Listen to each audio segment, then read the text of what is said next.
करिब 2 litre दुधलाई 80-85 degree सेन्टिग्रेडमा 5-6 मिनेटसम्म तताउने मजाले डढ्न नदिकन। त्यस पछाडि एउटा भाँडामा खन्याउने।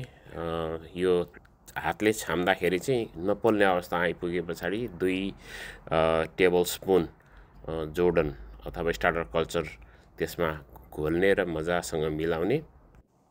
त्यस पछाडि यसलाई यो किचनको ओभनको हिट चाहिँ टर्न अन नगरिकन खाली बत्ती मात्रै बालेर एउटा ट्रे अथवा प्लेट राख्ने अनि बल्बको छेउमा लगेर यसरी त्यो प्लेटमाथि यो राखेको बट्टा राखिदिने। अनि 2 देखि 4 घण्टा भित्रमा चाहिँ दही चाहिँ हाम्रो रेडी हुन्छ। यसरी यो चाहिँ यो इन्क्युबेसन च्याम्बरको टेम्परेचर मेन्टेन गर्नलाई ढोका बन्द गरेर राख्नुपर्छ र तयार भएको दही चाहिँ यसरी माथि एउटा पानीको लेयर छुट्टिन्छ। यो चाहिँ तयार भइसकेको दही हो। धन्यवाद।